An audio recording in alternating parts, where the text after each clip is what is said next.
वसुदेवसुतं देवं कंसचाणूरमर्दनम् देवकी परमानन्दम् कृष्णं वन्दे जगद्गुरुम्। सच्चिदानन्दरूपाय विश्वोत्पत्त्यादिहेतवे तापत्रयविनाशाय श्रीकृष्णाय वयं नुमः। अथ श्रीमद्भागवतं महापुराणम् षष्ठस्कन्धः अथ तृतीयोऽध्यायः। इस अध्याय में, इस महापुराण में महर्षि वेदव्यास द्वारा वर्णित संस्कृत का भाषानुवाद हम सभी सुनेंगे। अभी तक हम सबों ने देखा कि अजामिल को लेने के लिए यम के दूत आते हैं और अजामिल को ले जाना चाहते हैं, लेकिन अजामिल के एक बार मात्र नारायण इस शब्द के उच्चारण पर देवताओं के दूत वहां आ पहुंचते हैं और यम दूत और देवताओं के दूत में विवाद होता है, संवाद होता है। अंत में देवताओं के दूत की विजय होती है और यम के दूत वापस चले जाते हैं। तो जब यम के दूत वापस चले जाते हैं तो इस अध्याय में अब हम सभी यम और यमदूतों के संवाद का वर्णन सुनेंगे। ओम नमो भगवते वासुदेवाय। राजा परीक्षित ने पूछा, भगवान देवादिदेव धर्मराज के वश में सारे जीव हैं और भगवान के पार्षदों ने उन्हीं की आज्ञा भंग कर दी तथा उनके दूतों को अपमानित कर दिया। जब उनके दूतों ने यमपुरी में जाकर उनसे अजामिल का वृतांत कह सुनाया, तब सब कुछ सुनकर उन्होंने अपने दूतों से क्या कहा, ऋषिवर, मैंने पहले यह बात कभी नहीं सुनी कि किसी ने किसी भी कारण से धर्मराज के शासन का उल्लंघन किया हो। भगवान, इस विषय में लोग बहुत संदेह करेंगे और उसका निवारण आपके अतिरिक्त दूसरा कोई नहीं कर सकता, ऐसा मेरा निश्चय है। श्री सुखदेव जी ने कहा, परीक्षित, जब भगवान के पार्षदों ने यमदूतों का प्रयत्न विफल कर दिया तब उन लोगों ने संजय मणि पुरी के स्वामी एवं अपने शासक यमराज के पास जाकर निवेदन किया। यमदूतों ने कहा, प्रभु, संसार के जीव 3 प्रकार के कर्म करते हैं, पाप, पुण्य अथवा दोनों से मिश्रित। इन जीवों को उन कर्मों का फल देने वाले शासक संसार में कितने हैं?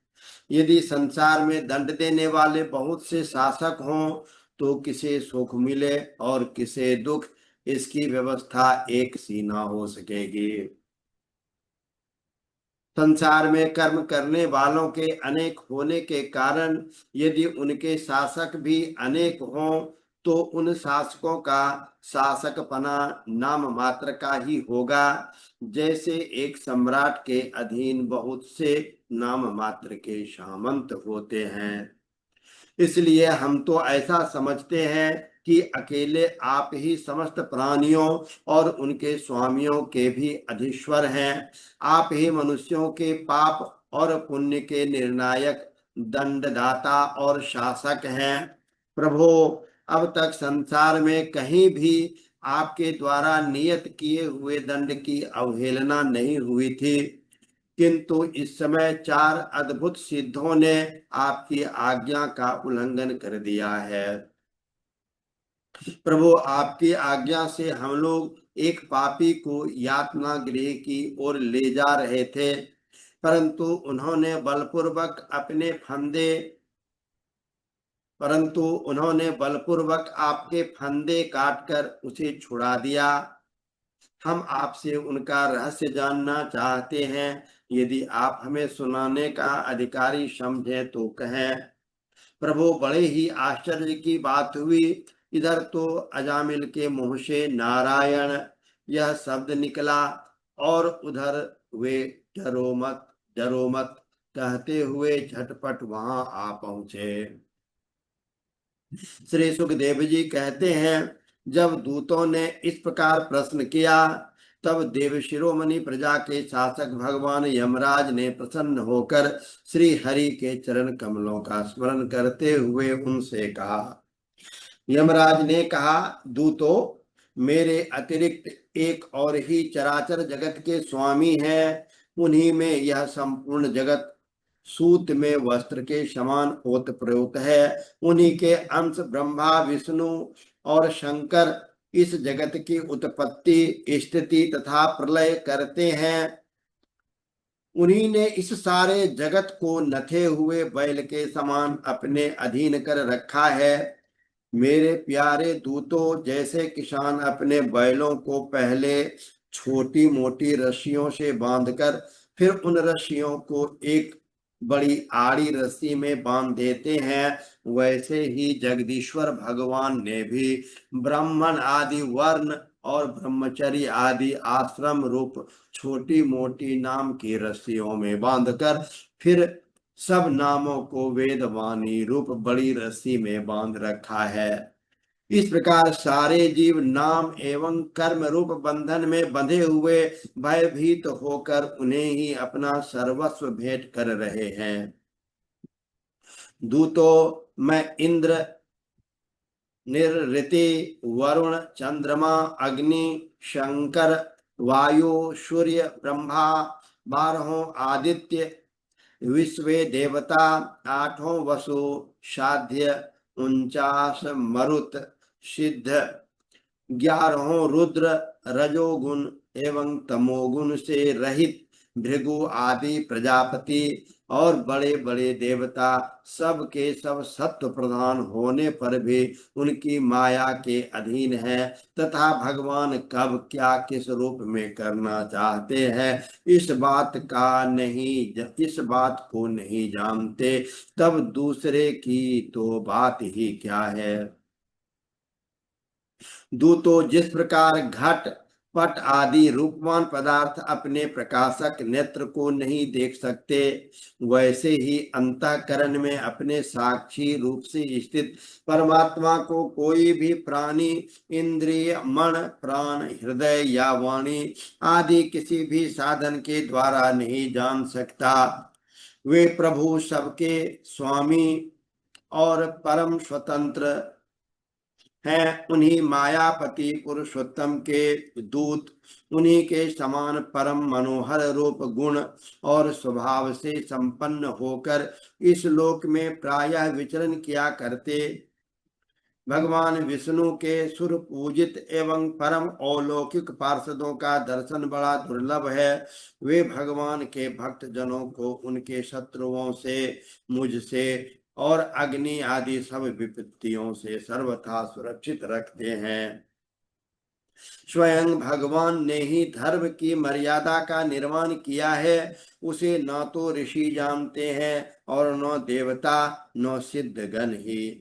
ऐसी स्थिति में मनुष्य विद्याधर, चारण और असुर आदि तो जान ही कैसे सकते हैं।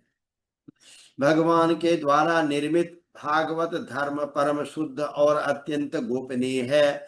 उसे जानना बहुत ही कठिन है। जो उसे जान लेता है वह भगवत स्वरूप को प्राप्त हो जाता है। दूतों, भागवत धर्म का रहस्य हम 12 व्यक्ति ही जानते हैं। भागवत धर्म का रहस्य हम 12 व्यक्ति ही जानते हैं। वो 12 कौन कौन हैं?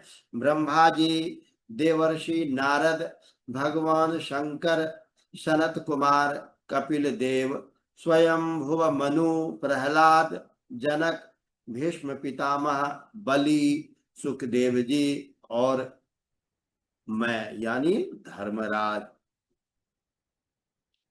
इस जगत में जीवों के लिए बस यही सबसे बड़ा कर्तव्य परम धर्म है कि वे नाम कीर्तन आदि उपायों से भगवान के चरणों में भक्ति भाव प्राप्त कर ले। प्रिय दूतों, भगवान के नामोच्चारण की महिमा तो देखो।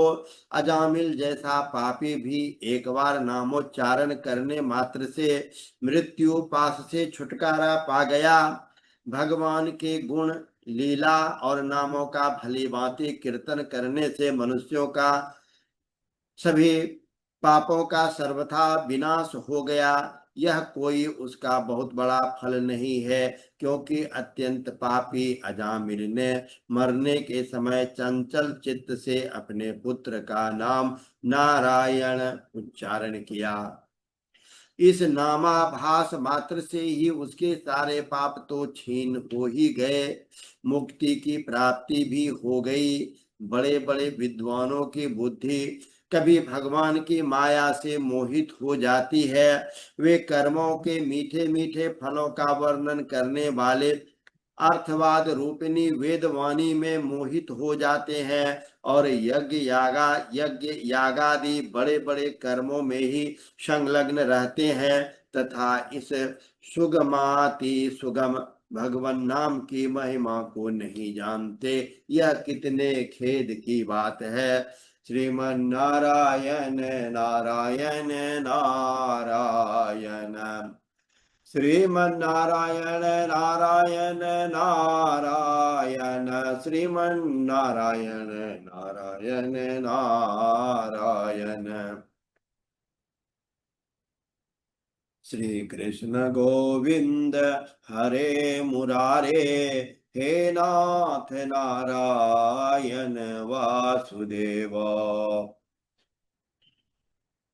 प्रिय दूतों, बुद्धिमान पुरुष ऐसा विचार कर भगवान अनंत में ही संपूर्ण अंतःकरण से अपना भक्तिभाव स्थापित करते हैं। वे मेरे दंड के पात्र नहीं हैं। पहली बात तो यह है कि वे पाप करते ही नहीं, परंतु यदि कदाचित संजोगवश उनसे कोई पाप बन भी जाए तो उसे भगवान का गुणगान तत्काल नष्ट कर देता है। जो समदर्शी साधु भगवान को ही अपना साध्य और साधन दोनों समझकर उन पर निर्भर हैं, बड़े बड़े देवता और सिद्ध उनके पवित्र चरित्रों का प्रेम से गान करते हैं। मेरे दूतों, भगवान की गदा उनकी सदा रक्षा करती रहती है। उनके पास तुम लोग कभी भूलकर भी मत फटकना। उन्हें दंड देने की सामर्थ्य न हम में है, न साक्षात काल में ही। बड़े बड़े परमहंस दिव्य रस के लोभ से संपूर्ण जगत और शरीर आदि में भी अपनी अहंता ममता हटाकर अकिंचन होकर निरंतर भगवान मुकुंद के पादारविंद का मकरंद रस पान करते रहते हैं। जो दुष्ट उस दिव्य रस से विमुख हैं, नरक के दरवाजे घर गृहस्थी की तृष्णा का बोझा बांध कर उसे ढो रहे हैं, उन्हीं को मेरे पास बार बार लाया करो। जिनकी जीभ भगवान के गुणों और नामों का उच्चारण नहीं करती, जिनका चित्त उनके चरणार बिंदों का चिंतन नहीं करता और जिनका सिर एक बार भी भगवान श्री कृष्ण के चरणों में नहीं झुकता, उन भगवन सेवा विमुख पापियों को ही मेरे पास लाया करो। आज मेरे दूतों ने भगवान के पार्षदों का अपराध करके स्वयं भगवान का ही तिरस्कार किया है। यह मेरा ही अपराध है। पुराण पुरुष भगवान नारायण हम लोगों का यह अपराध क्षमा करे। हम अज्ञानी होने पर भी उनके निज जन और उनकी आज्ञा पाने के लिए अंजलि बांधकर सदा उत्सुक रहते हैं। अतः परम महिमान्वित भगवान के लिए यही योग्य है कि वे क्षमा कर दें। मैं उस सर्वांतरयामी एक रस अनंत प्रभु को नमस्कार करता हूँ। श्री सुखदेव जी कहते हैं, परीक्षित, इसलिए ऐसा तुम समझ लो कि बड़े से बड़े पापों का सर्वोत्तम, अंतिम और पाप वासनाओं को भी निर्मूल कर डालने वाला प्रायश्चित यही है कि केवल भगवान के गुणों, लीलाओं और नामों का कीर्तन किया जाए। इसी से संसार का कल्याण हो सकता है। जो लोग बार बार भगवान के उदार और कृपापूर्ण चरित्रों का श्रवण कीर्तन करते हैं, उनके हृदय में प्रेममयी भक्ति का उदय हो जाता है। उस भक्ति से जैसे आत्मशुद्धि होती है, वैसे कृष्ण, चांद्रायन आदि व्रतों से नहीं होती। जो मनुष्य भगवान श्री कृष्ण के चरणारविंद मकरंद रस का लोभी भ्रमर है, वह स्वभाव से ही माया के आपातरम्य, दुखद और पहले से ही छोड़े हुए विषयों में फिर नहीं रमता। किंतु जो लोग उस दिव्य रस से विमुख हैं, कामनाओं ने जिनकी विवेक बुद्धि पर पानी फेर दिया है, वे अपने पापों का मार्जन करने के लिए पुनः प्रायश्चित रूप कर्म ही करते हैं। इससे होता यह है कि उनके कर्मों की वासना मिटती नहीं और वे फिर वैसे ही दोष कर बैठते हैं।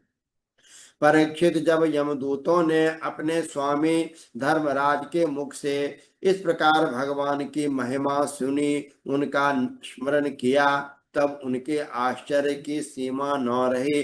तभी से वे धर्मराज की बात पर विश्वास करके अपने नाश की आशंका से भगवान के आश्रित भक्तों के पास नहीं जाते। और तो क्या, वे उनकी ओर आंख उठाकर देखने में भी डरते हैं। प्रिय परीक्षित, यह इतिहास परम गोपनीय, अत्यंत रहस्यमय है। मलय पर्वत पर विराजमान भगवान अगस्त्य जी ने श्री हरि की पूजा करते समय मुझे यह सुनाया था। श्रीमन्नारायण नारायण नारायण, श्रीमन्नारायण नारायण नारायण, श्रीमन्नारायण नारायण नारायण, श्रीमन्नारायण नारायण नारायण। तो श्रीमद् भागवतम महापुराण के इस अध्याय में हम सबों ने भगवान नाम की महिमा के बारे में सुना। और हम सभी, हम जब भी समय मिले अपने कामों से, जब भी, तो भगवान नाम का स्मरण होते रहना चाहिए। सबों पर प्रभु श्री हरि की कृपा बनी रहे, यह मेरी शुभकामना, मेरी प्रार्थना है। यदि मुझसे कुछ भूल होती हो, गलती होती हो, तो आप का स्वागत है। आप मुझे कमेंट कर बता सकते हैं, या यदि आपको कुछ पूछना हो तो वह भी, कुछ जानना हो, इस प्रकार से किसी भी माध्यम से हरि चर्चा होती रहनी चाहिए। ओम नमो नारायणाय, ओम नमो नारायणाय, ओम नमो भगवते वासुदेवाय।